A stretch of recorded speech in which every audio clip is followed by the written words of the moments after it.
Anyways, what a wild show today I'm gonna have because I just did a show and then I think I forgot to hit play or something. Welcome to the superpilotish channel. My name is Graham Wilson, and today, again in my basement because I just did one of these shows and didn't record it, I'm gonna be talking about again this new pickup I stuck in my guitar. It is a DiMarzio Pandemonium pickup. I'm just going to turn off my amp over here. All right, there we go. Yeah, technical issues. I might be a guitar tech expert today, but I guess I'm not like a live stream expert because it didn't record whatever. I guess I didn't see the little live thing. Okay, but in that case, I'm like very well prepared now because I just did a show. Okay, talking about the replacing the old. That's the old pickup from my Squier Affinity Stratocaster, and you'll notice here we got a red wire here, got a white one there. That used to go to a pickup switch, and then that black one there, that used to be a ground. But now this is like pretty much garbage now because the new Pandemonium pickup sounds so great. I don't know what I'd ever do with this old cheapo. I don't know. It's probably gonna get junked. Realistically, it'll get junked unless somebody wants a cheap pickup to build their own. I don't know, their own Frankenstein guitar. Yeah. So it's gonna be just a few tips here for people that if you want to. Okay, here we go. Yeah, thanks for showing up there, Daniel. I don't even like. I think I just I don't know. I goofed it up somehow, but I got to get a show out there anyways, even if I'm late. So, okay. Yeah, I'm starting off weird. So, yeah, tips on how to do it. So, I'll just start off with all the tips, and then I'll go kind of story time. So here we go. Are you putting a Pandemonium pickup into a Squier Stratocaster? Here are your tips right away. All right, so if you have a stuck string when you're taking your strings off, use an Allen key or something like that to poke it out. Just a little thing that could hold you up, but if you got the right tool for the job, makes things easier. Leave on the knobs on your pick guard. On my last show I took them off. I didn't need to, so just leave the knobs on the pick guard. All you're gonna do is take one pickup out and put the other one in. That's it. So you don't have to do anything with the knobs or anything like that. Okay, according to DiMarzio, they have some instructions on here that are pretty good, and I used standard humbucking series wiring. This part of the instructions, so I don't have any fancy push-pull switch or phase switches or any weird stuff like that. This is what I used. That was, yeah, they refer to a north coil and a south coil, I guess. Yeah. And then different wires are doing different things on those things. But what you do is just what the instructions say. And so, like this one, the old one, it only had like two little wires coming out. I'm like, what's that all about? It had four or five wires on the new one. So the black and white one, black and white wires on your new DiMarzio, wrap them up however you want. Blob some solder on there, cover them up with electrical tape. You're all done with your black and white wires. Your green, there's a green wire and a bare wire. It doesn't have any insulation on it. Those are your ground wires. Those get you could solder them together if you want.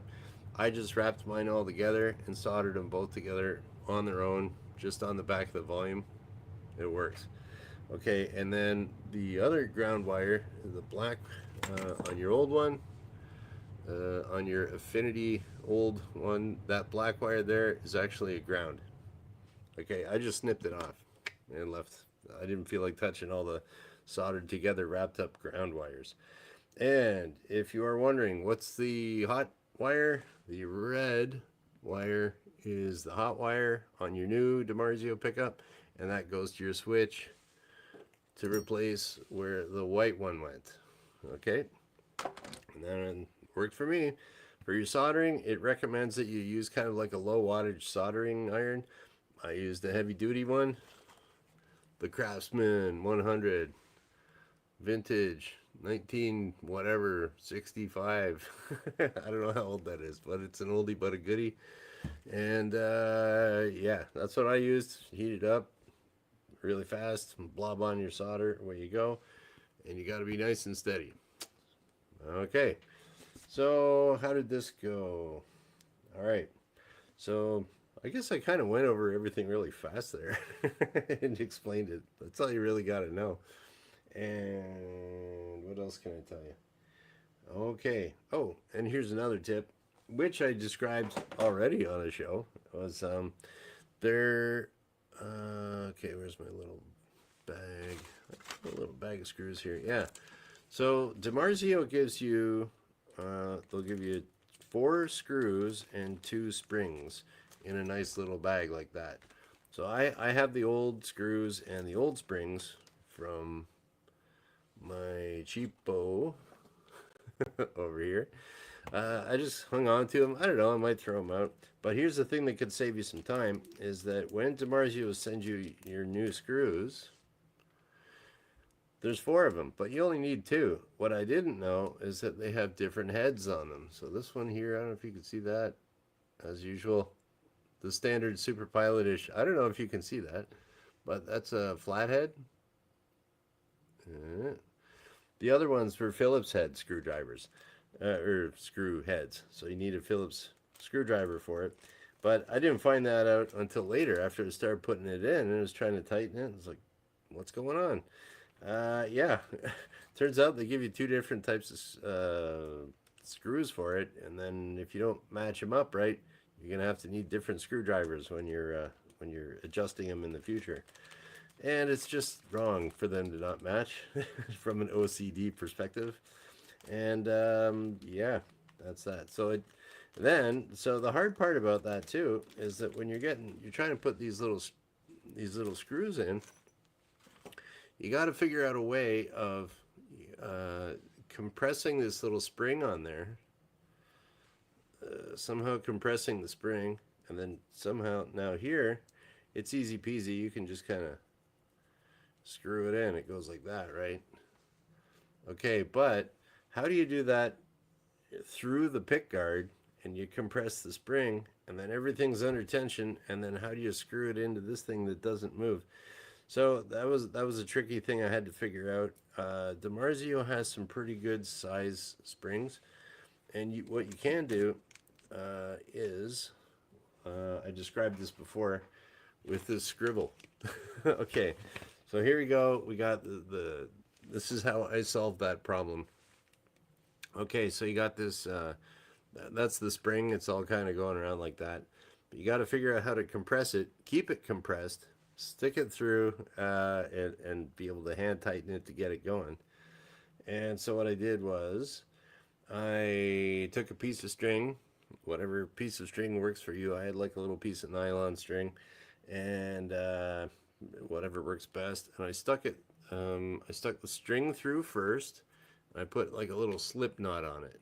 So the thinking there is that as I squish the spring down, I can slip the slip knot and it'll kind of hold it a little bit better. So yeah, so I did that, got the string through, did the little slip knot, then I put in the screw. That's the head of the screw. It looks pretty good, eh?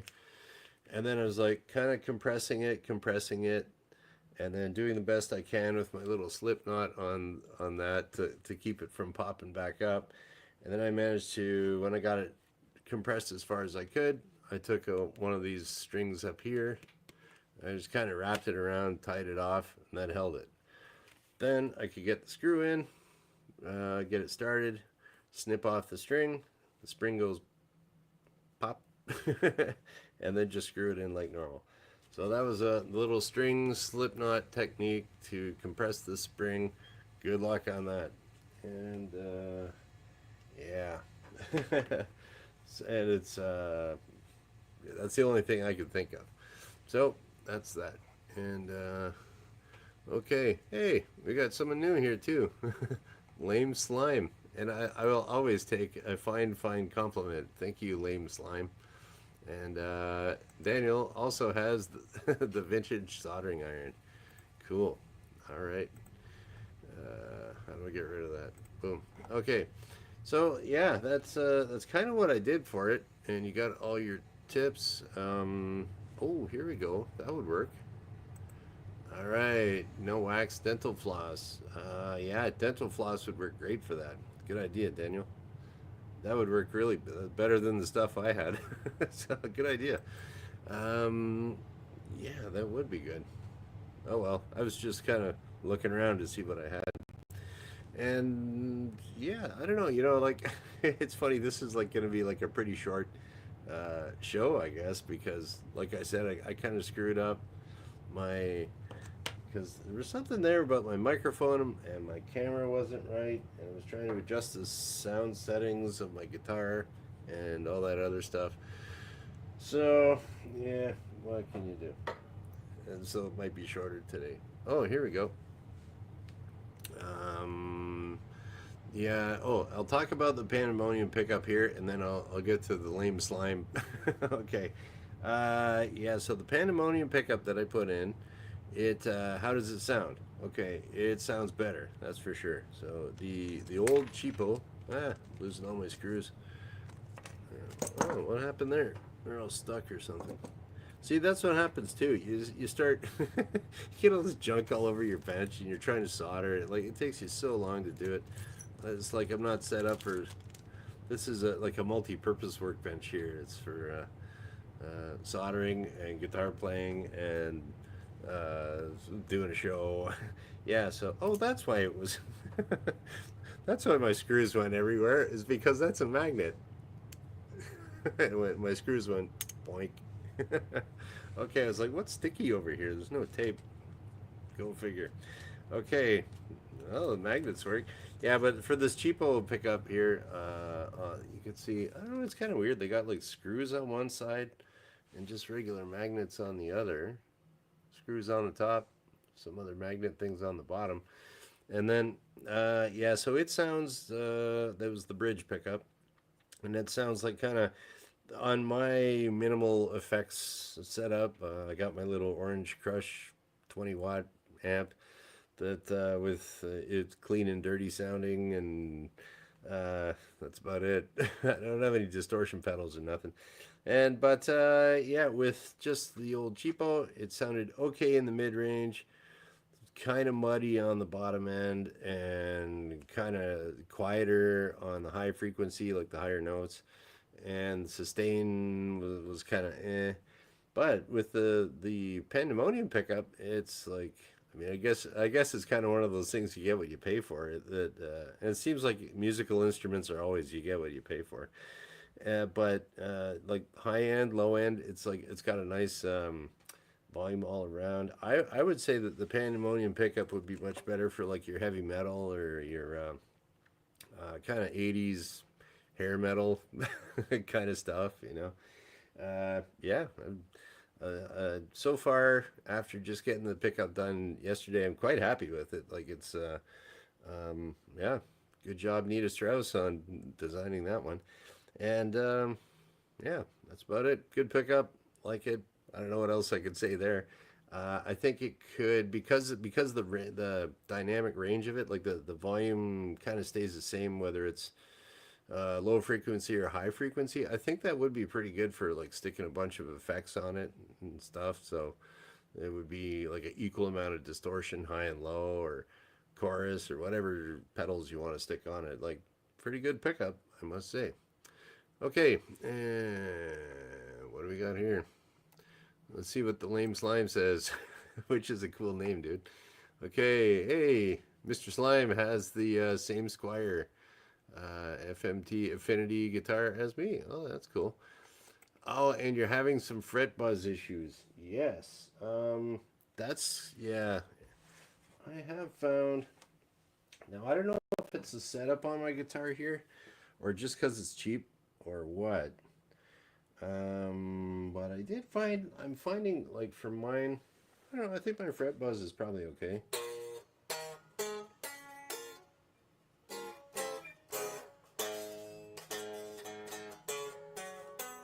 Yeah, you might get a little bit of a buzz, but what I find on this guitar, which is, and I also found that on, I have an Epiphone SG and an actual Gibson SG. I found if you're doing your little harmonics on there, that works out okay here. That's okay, and then here, it's not quite. It doesn't quite ring out. Something's weird for the harmonics on this cheapo. And I also noticed that on my Epiphone SG, but on my Gibson SG, the harmonics are great. So if you want to be doing all your cool Eddie Van Halen stuff,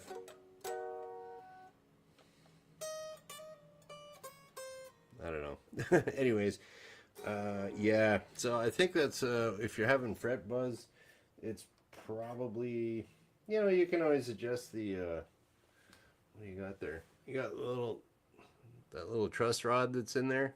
You can start messing around with that, but for a little bit of fret buzz on kind of a cheapo guitar, I don't like. I'm not. I'm sort of a tech expert, but I'm just calling myself that. So,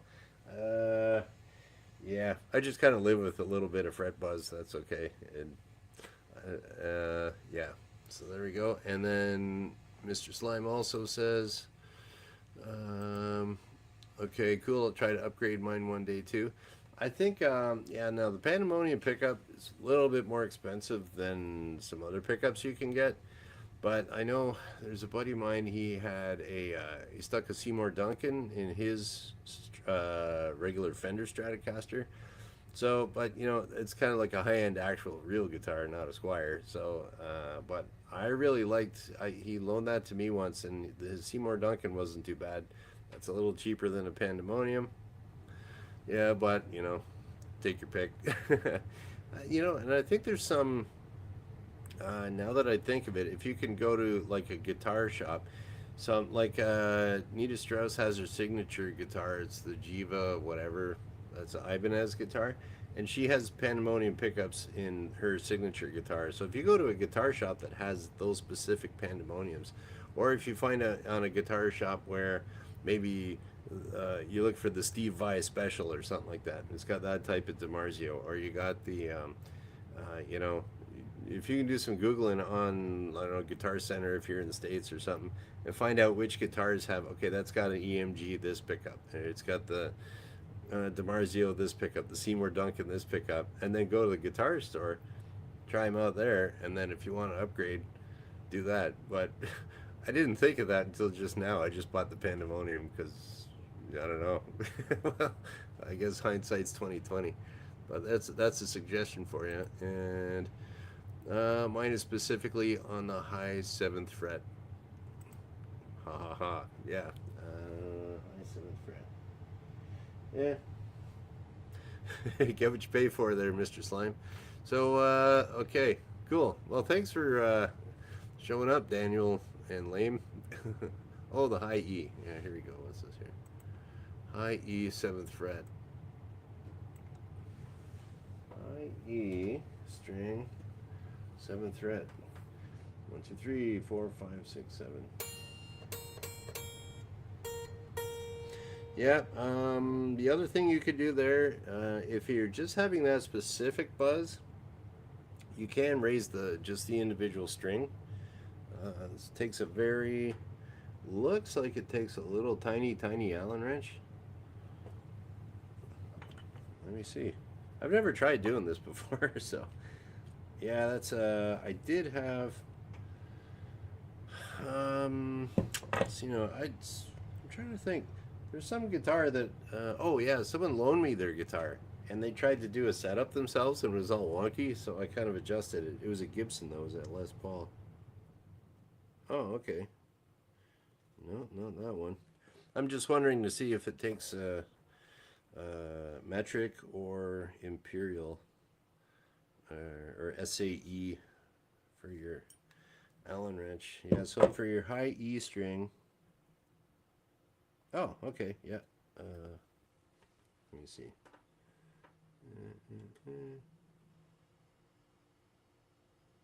That might be metric. My old eyes can't quite see there. I wonder if that's metric. Well, let's go. Okay, now I'm curious here. Yeah, if you want it, you can raise the individual string up.